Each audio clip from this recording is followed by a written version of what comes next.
Well, it's 6:30. I'm going to go ahead and get started. I realize there may be people coming in, but I want to make sure to respect the time frame of the live session. I hope everybody could hear me and see the PowerPoint okay. As you guys know,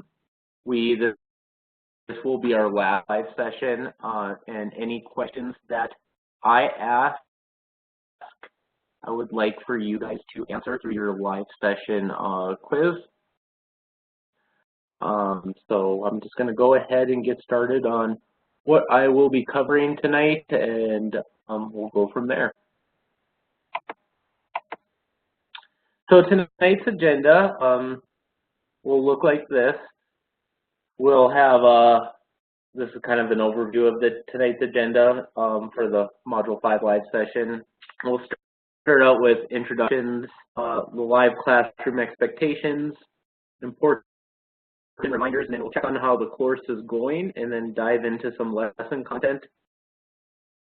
And then we will review learning styles and teaching strategies from last week, and then go over some information for this week's reading in Chapter 8. And I'll close for a time for you to ask any questions, and if you are viewing this online, you can ask any questions through via email, via text, or even phone call. So that is what we're going to cover tonight. So just want to share a little bit about myself. As most of you guys probably know, my name is Mike. I live in Colorado. I am currently an education supervisor for a Head Start program in Denver Metro. My favorite book right now is actually Little Critters. It's by Mercer Mayer. I'm sure a lot of you guys have heard of Mercer Mayer. Mercer Mayer is an American children's book right now illustrator. He has published over 300 books using a wide range of illustrative styles. Mayer is best known for his Little Critter and Little Monster series of books. I love to read these books to my daughter because right now she's fascinated with Little Critters, and she just loves to find the characters that are hiding, like the spider mouse and the grasshopper, and she does get pretty excited when she finds them. So if you are viewing this online, I would like you to share a little bit about yourself, where you reside, and your favorite book and why. Just a little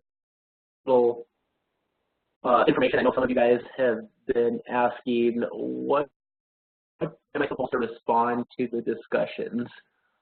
Usually I will tell you on every single slide, so if you actually are viewing the recording, I will make sure to say, if you're doing this recording, this is what you're going to have to answer. So just so you guys know what to expect.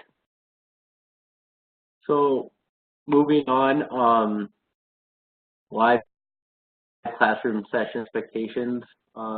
If you are attending the live session, you are expected to engage with your instructor and fellow students about the course concepts. The purpose of the live session is open dialogue, and questions are encouraged. If you cannot attend the live session, like I know most of you guys tonight, the video will be posted the next day. You must complete the live session quiz to earn credit, and then, like I said a little bit earlier, to answer the questions that I will ask the class during the presentation in order to receive full credit. And usually, like I said, I will specify this is what you need to answer if you're reviewing recording.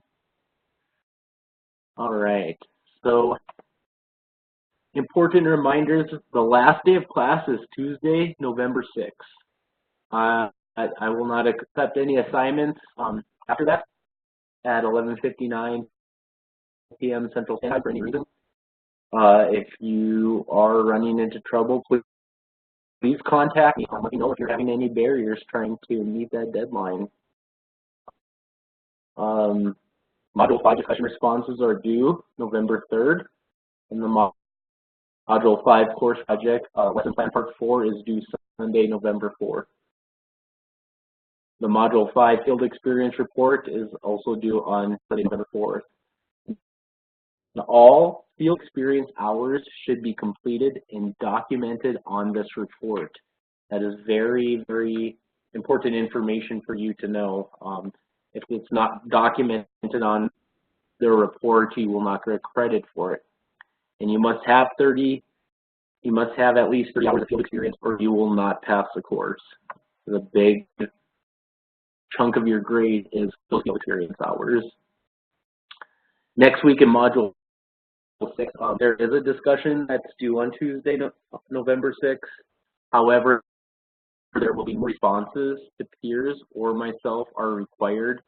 Module 6 field experience report is due Tuesday, November 6th. So make sure that you keep that in mind that the last day of class is November 6th, and I know that you guys have a big workload this week, so make sure to be on top of your assignments and let me know if you have any barriers. All right, so just check in, how are things going as we near the end of the course? What are your reactions to Module 4 content? Any key takeaways that you have learned? Did you have any aha moments? Are you getting announcements each week, and are you able to view my feedback on assignments? And do you guys know your guys' grade in the class? So it looks like there is no one online right now. So if you guys are going to review this, these are the things that you will have to answer to get full credit for the live session. How are things going? What key takeaways and reactions that you had before? Are you reading the announcements each week to view my feedback? And you know your grade at this point. So make sure to answer that when you submit your quiz as well.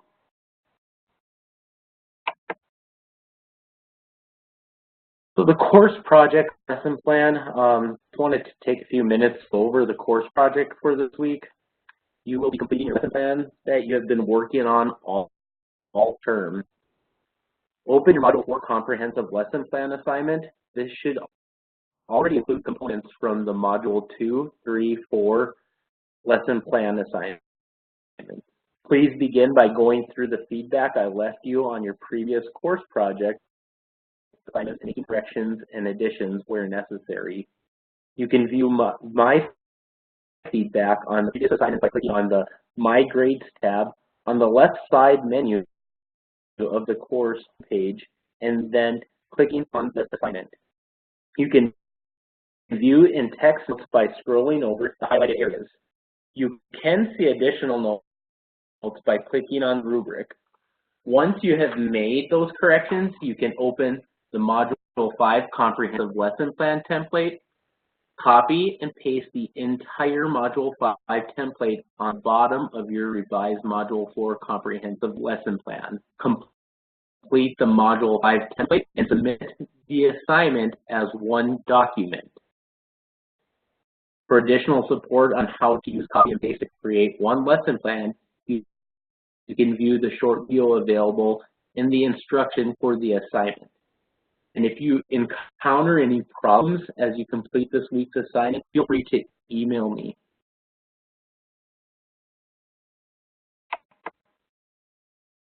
So last week in chapter 6, you read about different learning styles and teaching strategies. The learning styles are how individuals perceive and process information. For most people, for pretty much everyone, there are 3 sensory channels that are frequently used by individuals to take information. That's seeing, hearing, and touching. So individuals who learn best by seeing are classified as visual learners. Those who learn best by hearing are classified as auditory learners. And then those who learn best by touching and moving are classified as kinesthetic learners. I, for example, Learn best by seeing. I am observant and visual to details. I do enjoy writing. My wife, on the other hand, is more of an auditory learner. She learns best by hearing. She has an extended vocabulary and enjoys in conversations and asking questions. She also has great attention to detail.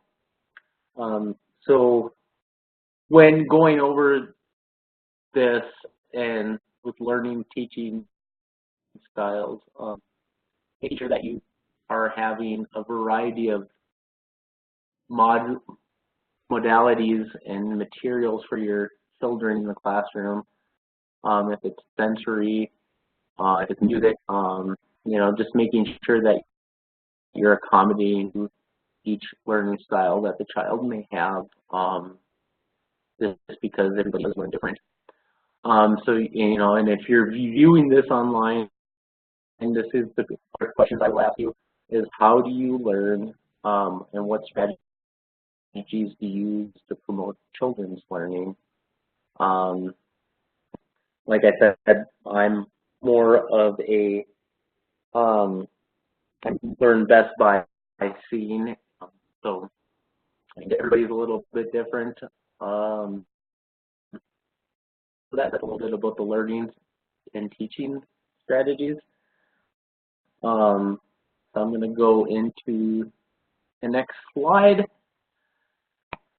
The next slide is the Chapter 8 case study. I know some of you guys had me in last. We have kind of the same thing for the Chapter 8 case study, connecting with families and the communities.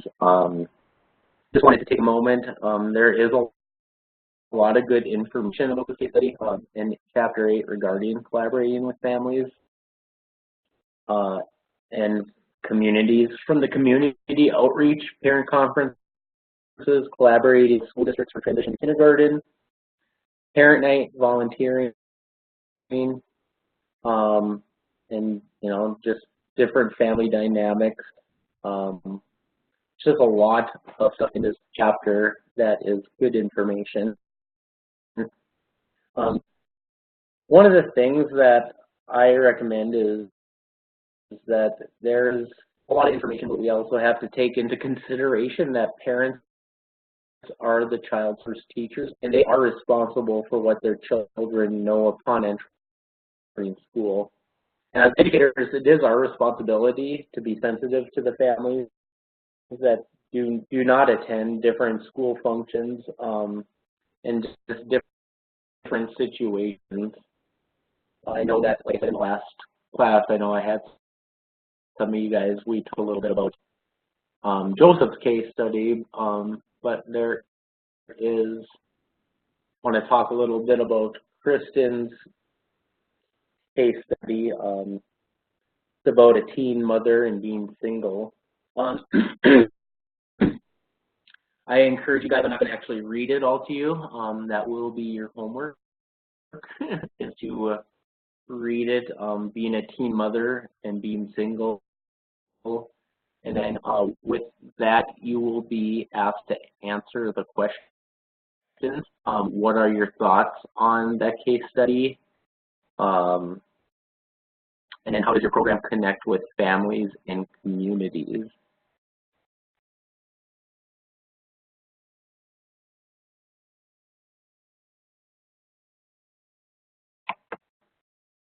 And the very last thing is question and answer time. And since I do not have anyone here for the live session, you guys can answer any questions, or you could ask me questions and at any point, like most of you guys do anyways. So, and then if you have any questions about tonight's live session, please feel free to shoot me off an email, write me off a text, and then I will get back to you as soon as possible. I enjoyed all of you guys in this class, and I hope to talk with you guys later. I hope you all have a great night, and I will talk to you later.